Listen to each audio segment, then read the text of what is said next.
Talofalava friends, welcome back to the continuation of our Lessons of Hope series, where we are discussing the lesson study for this quarter under the topic of how to interpret Scripture. So, if you're joining for the first time, I would like to welcome you. For all our partners and our faithful viewers, I want to welcome you back again in the name of Jesus. Talofalava. Also, I want to welcome our panelists, Pastor Kili, Marlo. Thank you for sparing your time to come and discuss the Word and especially sharing the Word of God. As well as Chris, welcome to our panel discussion this hour. Okay, so before we start, it's so important that when we discuss the Word of God, we must always ask the presence of the Holy Spirit, because that's the only way, like we mentioned earlier in our discussion, that part of the illumination, did we say? Mm-hmm. To help us illuminate the words of the Scriptures that was inspired, that the same Holy Spirit inspired the holy man who wrote the Scripture. So let's seek the presence of the Holy Spirit. Amen. Father God, we thank you so much for this time we can share your word with your people who are watching right now. Yes, Lord. We pray that you will anoint the words that we will be speaking, as well as our thoughts, especially. Not only us, but we pray the same anointing upon those who are hearing your word. May you illuminate all our minds so that we will understand and accept your word and act upon it. We thank you for the promise of your presence. In Jesus' name we pray. Amen. Amen. Amen. Okay, so our topic today, it's taking us back to the origin of things. Mm-hmm. I know we've discussed in our first lesson 1 about the origin and the nature of the Bible, but now we're going to talk about the first book of the Bible, which is the book of Genesis. And that's foundational in our understanding of the Bible. Yeah. And most people skip the foundation, huh? Yeah. And it is no wonder why we have so many different interpretation of the Bible. Yeah. Because we skip the most basic, the most, it's very basic. And I think that's why people are taking advantage of it. Because they think we learned about this when we grew up as, we know that God created heaven and earth. But let's look in detail about the origin of things, and then we'll find out many lessons from there that will help us interpret the Bible. Okay, let's dive into it. Kili, if you can read Sure. our main text and Sure. talk a little bit about it to start our lesson. In the beginning was the Word, and the Word was with God, and the Word was God. He was in the beginning with God. All things were made through him, and without him nothing was made that was made. In him was life, and the life was the light of men. That's John chapter 1, verse 1 through 4. So John here affirming the story of Genesis, the account of Genesis, that in the beginning God created all things, but he puts an emphasis on the creative word of God in this passage here. How through the word of God, creation was fulfilled. And it gives us an indication of the power or the creative power of God's word. There's a powerful spiritual lesson there in regards to not just God's literal word that was powerful, but even in his word, it has creative power. And when we read it, it causes us to be created or recreated back into God's image. But very key there that John affirms as a witness, confirming the story of Genesis. Now, Genesis, it's the foundation of, I would say, if the Bible was a house, Genesis is the foundation.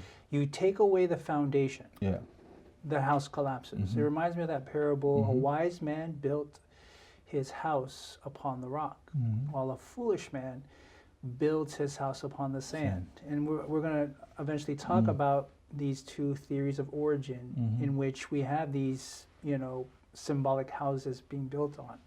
One is the Christian house being built on the Christian understanding of our origin, house being built on the foundation of Genesis. And then you have the evolutionary house being built on sand, and basically the erasing or the eradicating of the book of Genesis. It's very foundational, very important. You take away Genesis, basically you take away our origin, stating that God is our creator. Now, it's interesting that the very first thing that God wants us to know about him is Genesis 1 verse 1. Right. Out of all things he could have said about himself, the very first thing he wanted us to know, he is the creator. In the beginning, God created the heavens and the earth. Now, if you take away Genesis, that means you would take away God as creator. If you take away God, that means you take away his law. You take away his law, you have no sin. If you have no sin, you have no need of a Savior. And so therefore Christianity, the linking of Genesis and the cross and the redemption plan is crucial. So Genesis is a book that if you were the devil, you would want to attack Genesis and remove it. Yeah. But not just now. People are like, remember, we're gonna discuss about how cunning the devil is, how he deceived the first human beings. Now it's people are some and most people, I believe, or most of the Christian people, they still believe in the book of Genesis. They're not taking it out totally like evolution, Right.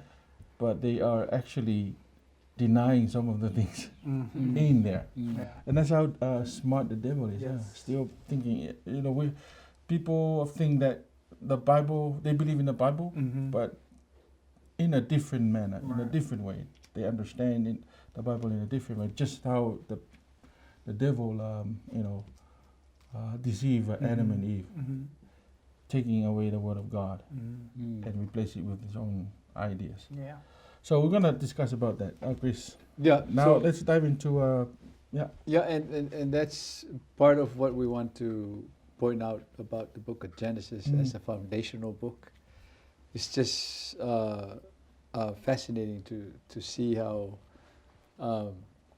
in writing of the book of Genesis, because Genesis is sort of divided into two parts. Genesis 1 to 3 being a complete presentation of the story of creation and the fall, and then the promise of the Messiah. So the whole plan of salvation is in there, but it also reminds us of one of the foundational elements of how to interpret Scripture, and the foundational word there is faith. So Genesis 1 to 3 is a completely faith-based book, because there's no human there's no human part in there, not too much, just a little bit at the end, because of course we know that at the end of Genesis 3 we discover the doctrine of the nature of man after the fall, and so he carried the story with him out of Eden. But the whole beginning, which is our first part of our discussion into how foundational Genesis is purely based on our faith to accept God's word, and to vouch that this is God's word, and there is no other part of Scripture or doctrine of Scripture that is as powerful as Genesis 1 to 3, because it anchors everything that has to do with our faith in God and in His Word and in the power of His Word. And therefore, that foundational element of the first part of Genesis is very, very, very powerful. And then the rest of Genesis is a unfolding of the extension and continuation of that wisdom of God, where He laid these foundational things that has to do with the origin of sin, the doctrines of the origin of sin we find in there, the doctrines about the devil, Satan, the deceiver. We find it in the book of Genesis, and then we have the flood. We have the beginnings of languages. We have the promise to Abraham, and and the covenant between God and mankind being extended from Adam and Eve extended from Adam and Eve, and then to Noah, and then to Abraham.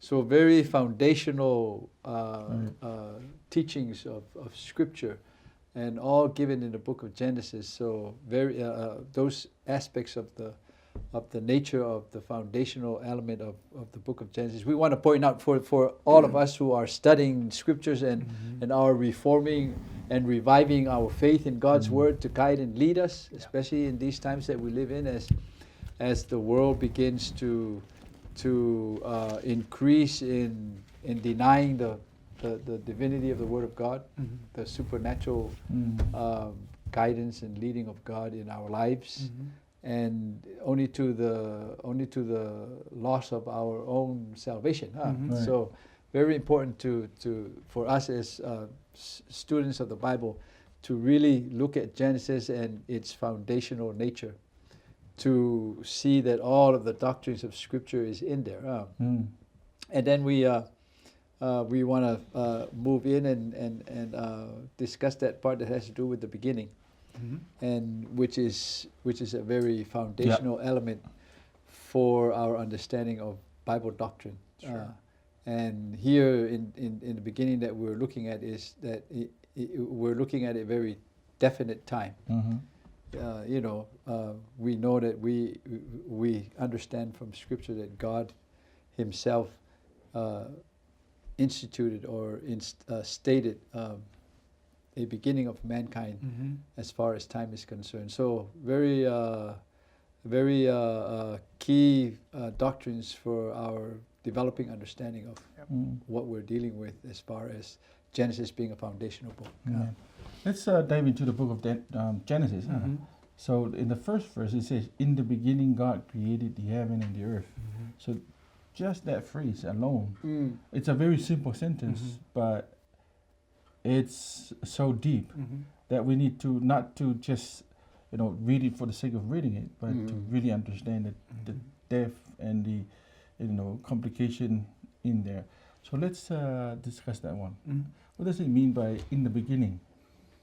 Well, it like Elder Chris was stating there, it pinpoints a definite time in the existence of, God existed before this time. So it definitely pinpoints a time where things were created.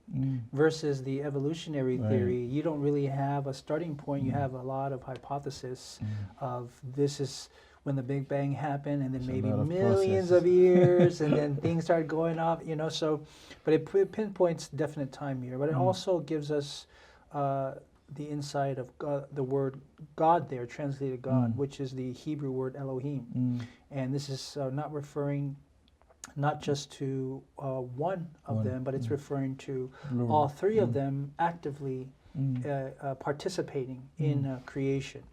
So it gives us a point of reference of a beginning in which God created the heavens and the earth. And then going into verse 2 gives us also the setting. The earth was without form and void, and darkness was on the face of the deep, and the Spirit of God was hovering over the face of the waters. So you have the mention there, the Spirit of God as well, hovering over the face of the waters. So it gives us a definite place, a beginning point, and then a place that was called earth. Now, if you remember from Revelation chapter 12, I believe it's verse 7, it talks about how Satan was cast out of heaven, and it said it was cast down to the earth.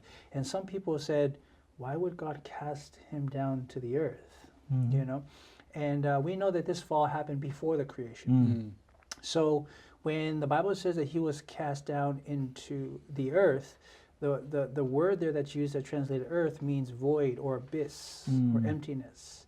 So he was cast into this area that was without void, affirming again Genesis, talking about when God created the earth, and the earth was without void. And so again, it packs a lot of things in there, although it seems like it's simple sentences. There's a lot behind this that gives us definite place of, or a point of time that God created us, and definitely a place of setting where this actually happened. And we've got to be careful when you approach this, because now we have evolutionists evolution creationists, Mm-hmm. adding to the Yes. explanation of the story of creation, which is something, because even in the beginning, and then I think some people are now adding a comma there, indicating that there was a process before creation. Right. And that's something that we watch out for. Yeah. Because like I said from the beginning, that the devil is so smart and Yes. deceitful that he will do anything. And if with us, if we don't think, and if we don't understand his deceitful ways, we will be deceived. Let's get into the day now, because we have people saying that the creation was done. The story of creation is metaphoric. So, is that a truth, or is it's just a presupposition that's trying to deceive? Well, for us who are declaring our basis of understanding and structure of understanding on the Word of God, we are all thankful because God gave us this Word to anchor our understanding about and answer these questions. And part of that's the reason. Part of the beginning that God instated for us is defined in time as definition. And so the day is a very definite time. The day, as we read it in Scripture, is in verse 5 of Genesis 1. It says, and God called the light day, and the darkness He called night. And the reason why it mentions that is because the beginning of God's creation was darkness. Before the light was pronounced, there was darkness. Right. And so we existed in darkness prior to that. And then it says, and God called the light day, and the darkness He called night, and the evening and the morning were the first day. So He gives us order right there as our very beginning. So we have no conflict there, as Kelly pointed out. That we're looking at the beginnings of the world as a space that's void of form.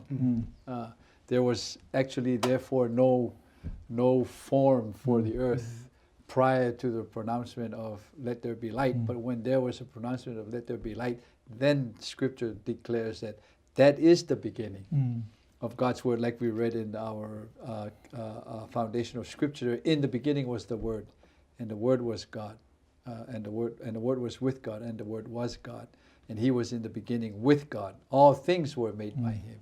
So we're looking at the connection of the wisdom of God in this creation. There's purpose in it, versus the current attempts to defy the beginnings of time. So from Scripture we are definitely taught that there is a defined moment of beginning, and we started from there. And from there, the rest of our history unfolds. And in the attempts of modern philosophies and attempts of man to, I think one of the best statements written by one of our prophet writers says that man is so determined to remove God from our history that they would go in lengths to do anything to destroy the Word of God. And one of the things that they try to destroy is the doctrines of origin. It's where we come from. The answer of how did we get here? Why are we here? And those foundational questions are answered by the very beginning of Scripture. In the beginning. So in the beginning defines a lot of things for us, but it also defines the timelessness of God. And then we come to the days.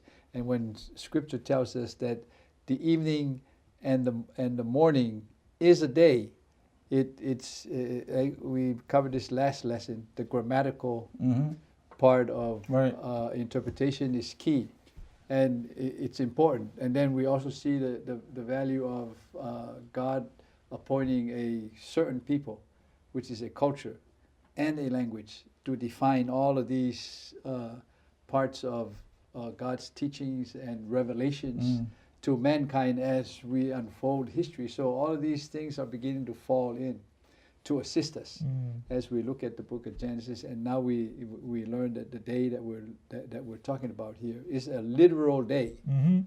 You know, a literal day. So it takes a lot of faith for us, or all of our faith, for us to base our understanding of Scripture on the book of Genesis, especially its beginning, because that statement and revelation is given to us with the full assumption that we can understand it, and we can receive it, and we can believe it as it was presented.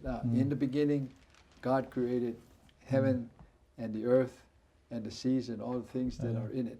So the day here is very precise. It's a 24-hour day. All right. So we also believe that the creation is a literal 6th day. It's important that we believe that, because the distinction between God and man is so large, so huge, when you think about the question of, how can he create vast, enormous, structures and systems in just 6 days? But that tells us how, like God says, my thoughts are not your thoughts, my ways are not your ways. As far as the heavens is from the earth, is as far as your ways and your thoughts are different from mine. So the definition of time in the beginning, and the definition of a day and what God packs into it, is a very powerful anchor for the believer in God's Word, as we then unfold the unfolding of the history of mankind based on this account of the creation and the day. Because the day is literally, therefore, so we understand it, that the literal unit of day. And it's important that we know another aspect of our past lessons that we want to mention here, is that that principle of the day, of the morning and the evening, is repeated 6 times in the book of Genesis chapter 1. 6 times. Every time, every day, each day, it was reinstated that the evening and the morning was the 2nd day, and so was the 3rd, 4th, 5th, and 6th day. So it must be absolutely important to the Jewish mind, or to the writer of the book of Genesis, which we know is Moses, to repeat this over and over, to emphasize the certainty of the literal time frame of one day. Amen. Yeah, so those are just some of the things we want to point out. It's good that we've established, I think, 2 lessons ago, that we need to look at the structure, like the historical grammatical method, because if we look at the narrative of Genesis, there's nothing there to indicate that this is a prophecy or any or poem, or it's just a literal narrative of what happened. So we cannot interpret this and use metaphorical language, because it is a straightforward narrative. So that's important to keep in mind when we interpret this part of the scripture. Okay, Kili, let's look at the. Did you want to say anything about the day, literal day? Well, what I wanted to say actually connects to the very next day, which is the Sabbath and creation. The literal days of Genesis is crucial when it comes to the doctrine of the Sabbath. If the days are not literal, the Sabbath is irrelevant, because if the day that is in Genesis, evening and morning, is interpreted as a long period of unknown time, then the Sabbath is really just an allegory. It's not an actual day, and therefore, why are we keeping it? So it's a very cunning way to destroy the Sabbath, and which brings us right into the Tuesday's lesson, the Sabbath and creation. The Sabbath is very crucial. The Sabbath that God created in the beginning in Genesis, right? Chapter 2 begins with verses 1 to verse 3. Thus the heavens and earth and all the hosts of them were finished. And on the 7th day, God ended his work which he had done. And he rested on the 7th day from all his work which he had done. Then God blessed the 7th day, sanctified it, because in it he rested from all his work which God had created and made. Now it's crucial that we understand that the Sabbath has its origins in Genesis. Obviously, as Seventh-day Adventists, this is a key verse to us, you know. And I remember a question was asked on the Sabbath because someone said, well, the Sabbath is for the Jews, right? It wasn't made for, you know, but of course Jesus cleared that up by saying the Sabbath was made for man and not man for the Sabbath. A follow-up question was, well, you never find, if the Sabbath was so important, you never find in Genesis that God commanded Adam and Eve to keep the Sabbath. So if it was that important and he created Adam and Eve, he never said to Adam and Eve, listen here, the Sabbath is very important and you better keep it. You won't find that in Genesis. And that's usually a follow-up question, right? And the thing is, for us, what is our answer to something like that? Well, it's clear right there. The reason why, when you read the book of Genesis in chapter 1, it's not so much about Adam and Eve. It's about God and his creative power. So when it comes to the Sabbath, it's still about God. Yes. Why?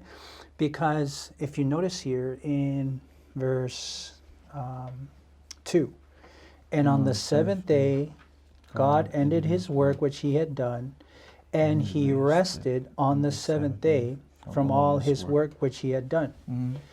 Now notice the next word here in verse 3. Then God what? Blessed the seventh day, sanctified it. Now notice there, it seems like God, people read that, and they say, oh, it seems like to the reader, God blessed the seventh day from the beginning.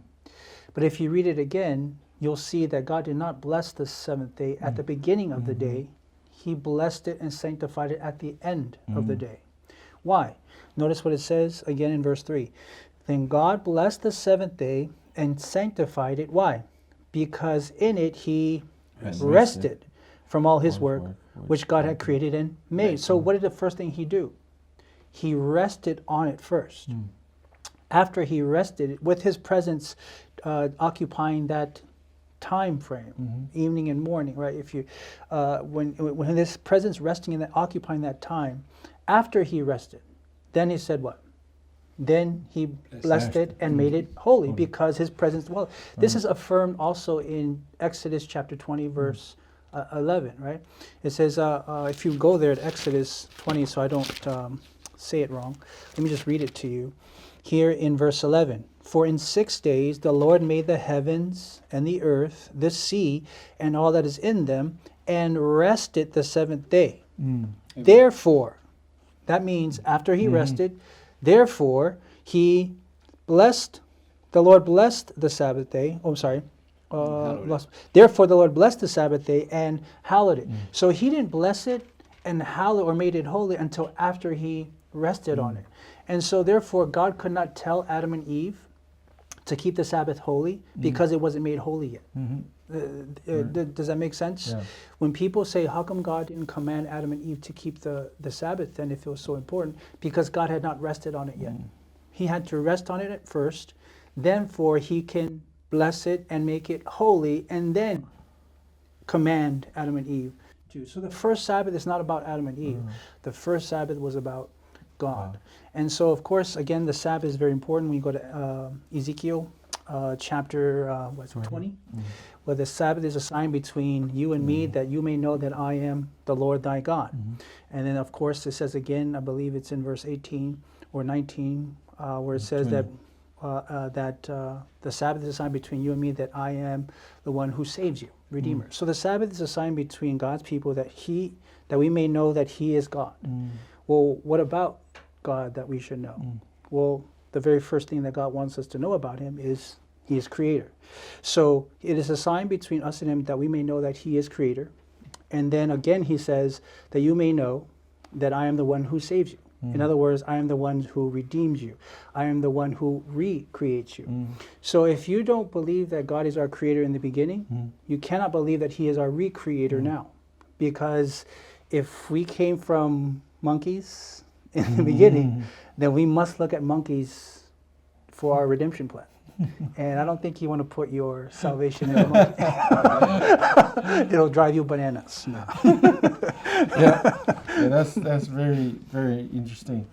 So we've talked about the creation, as God is the author of creation, and we talked about the plurality of God that was in the creation, God the Father, the Son, and Holy Spirit. So we've also established that, you know, the 6-day creation is actually literal. It's a literal process. So all of these have been attacked from right and left. The author of creation is God. Now we have evolution, and the 6-day creation now is, they say, it's or metaphoric or whatever. And then we have the institution of marriage. Yes. Okay, let's talk about that. Yes. That's another one that's been attacked. Yes. And we should expect it.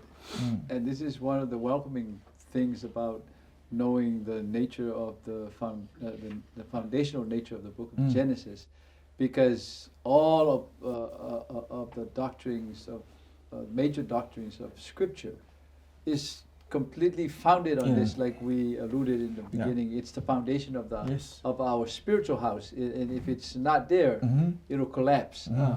But these are expected, because now we know in the development of the history of mankind that we have the enemy of souls entering in with the story of the fall of man, you know, and without the book of Genesis we could not hang our hat on it. We cannot have a foundation to base our story upon, or begin our understanding from. So we see that's why this account in the book of Genesis is fundamental to our faith. Yes. Because without it, we would be, you know, kind of reaching out in space without anything to pull on, you know. So this is very encouraging for us who are Bible students to see that.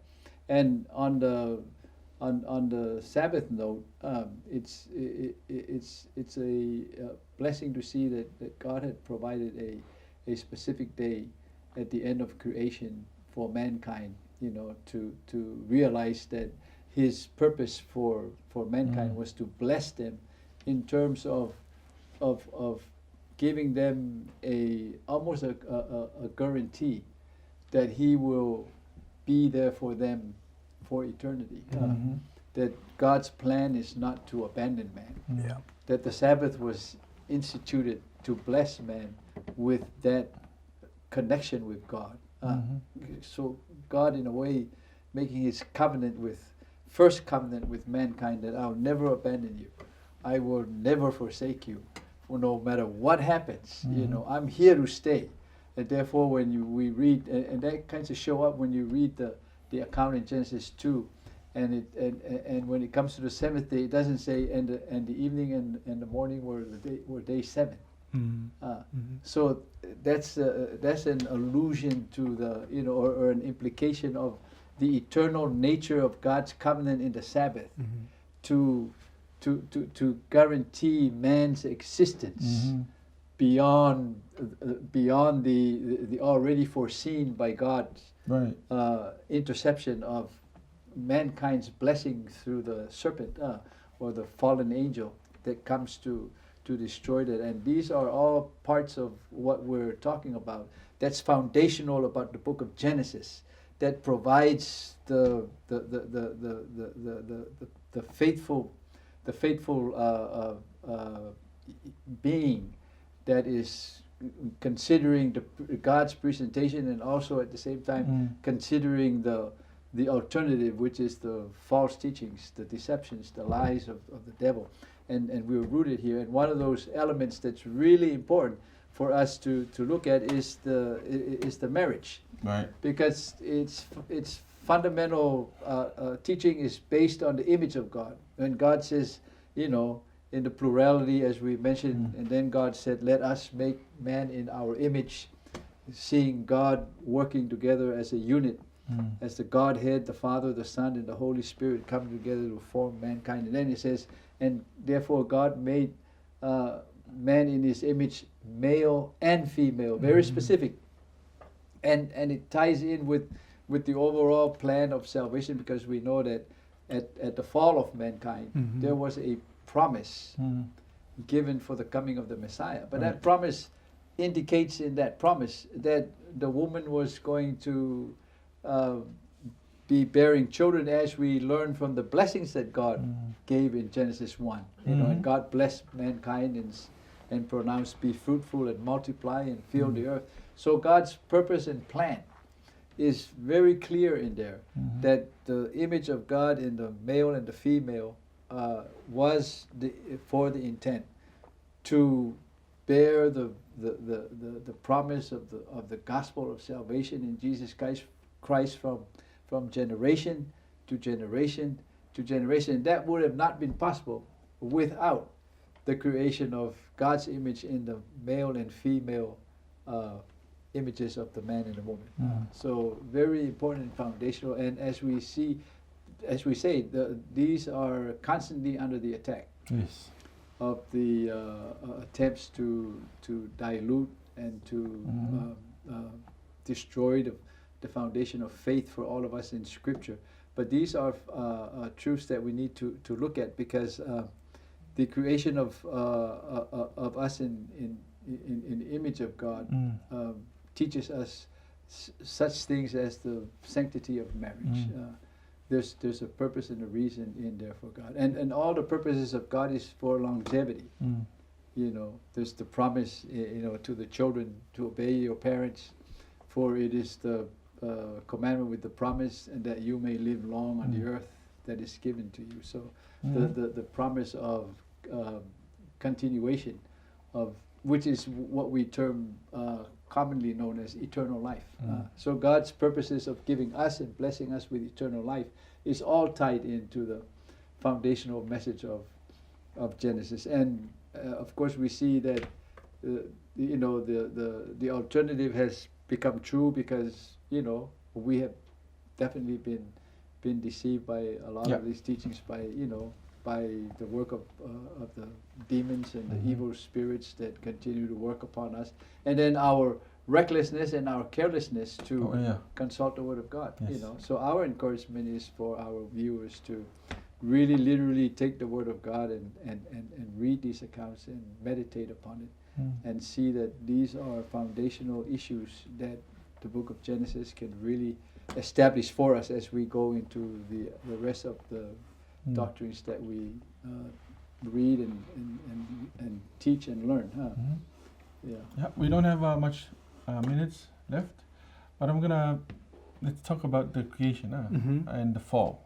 Let's dive into the fall now, and how did it came about, and how should we understand the ways of Satan? You know, the subtlety and you know, cunningness. Because the fall of man gives us indication of the results of sin. Right? God said in the beginning, if you eat of this fruit, you shall surely die. Now, in the contrasting theory of evolution, it presents death before sin ever comes into existence. So if death enters the world before sin, then the Bible is lying that the wages of sin is death, because death existed before sin. And this is why it's crucial that we understand that in the beginning, when God said what he said, that's what he meant. That in the day you eat of it, you shall surely die. Now, were they? How come they didn't die that day? Well, because a substitute was found for them when an animal was sacrificed. Now, that animal didn't take 1,000 years to die. It died that day, indicating that punishment that the animal got, it should have been Adam and Eve's. So it gives us indication what their punishment would have been. You know, because sometimes they say, well, maybe God really meant that they were going to die within the 1,000 years, because 1,000 years is like a day to God. Well, I mean, if that's the case, then the animal that sacrificed should have took 900 years to die then. But no, it died that day, which means Adam and Eve should have died that day. But they didn't, because of the sacrifice found there. So when man fell into sin, death came into this world. And this is the origins of sin in this world. We know where sin ultimately originated in the war in heaven, but on this earth, Genesis gives us the indication that this was how death came into the world, was the sin of one man. Paul reassures us of that in the book of Romans, where death came into the world through one man. But then, of course, we are given hope that life will also come into the world. Everlasting life came into the world through one man. The first Adam brought in death, but the second Adam brings in life. So this is key for us to understand that the creation, the fall, and the cross, they're all connected.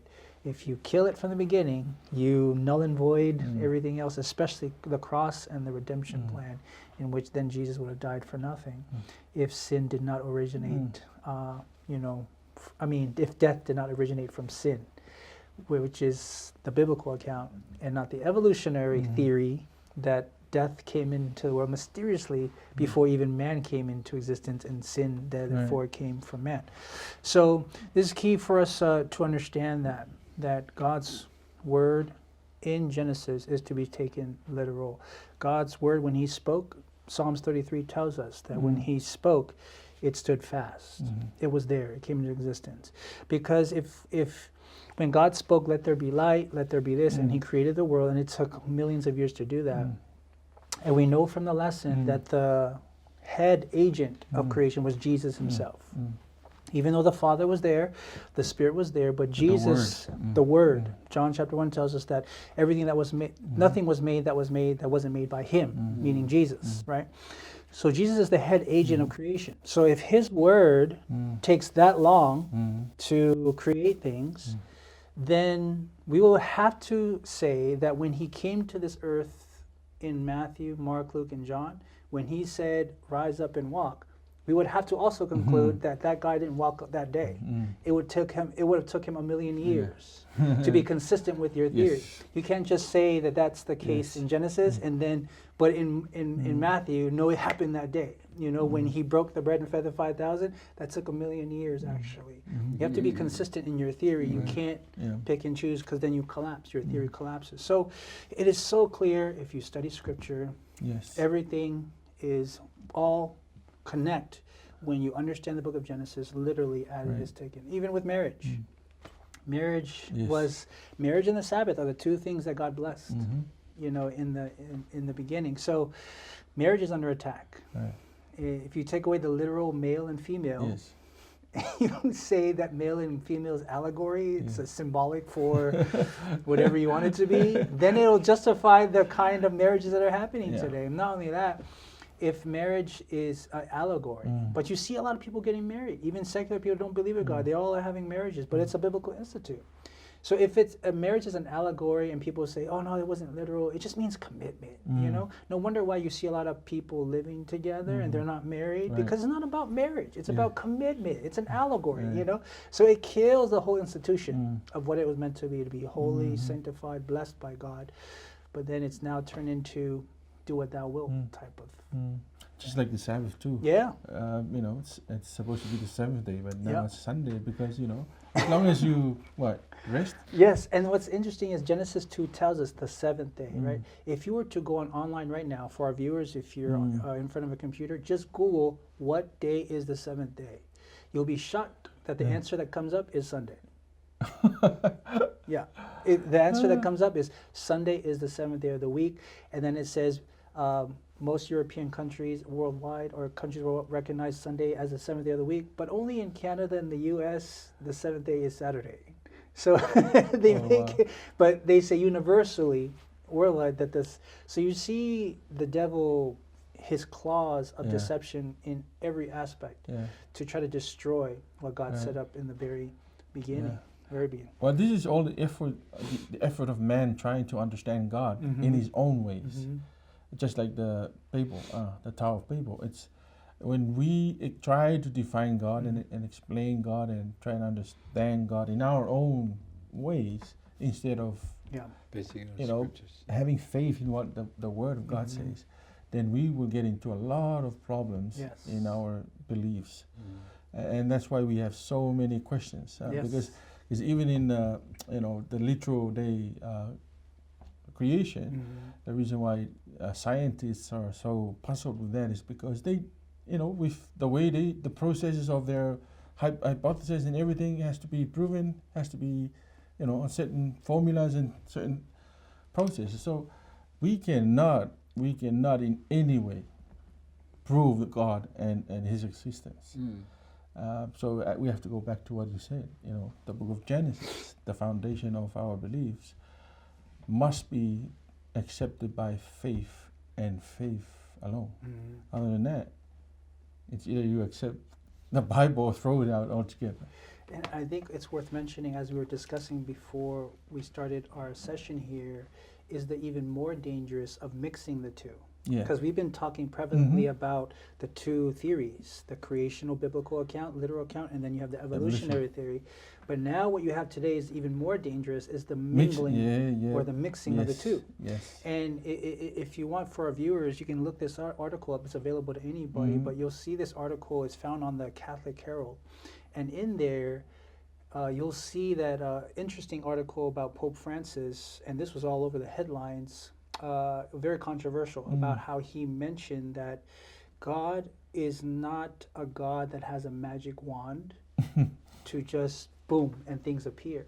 He said that it is consistent to have the biblical account together with the evolutionary account, that God spoke, created things, and when He created these things, He allowed time for it to evolve.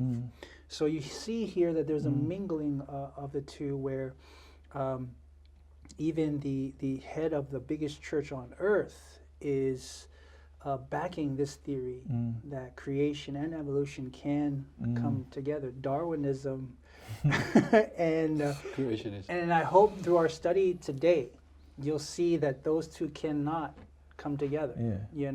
It's kind of like, it reminds me of the vision in Daniel chapter 2.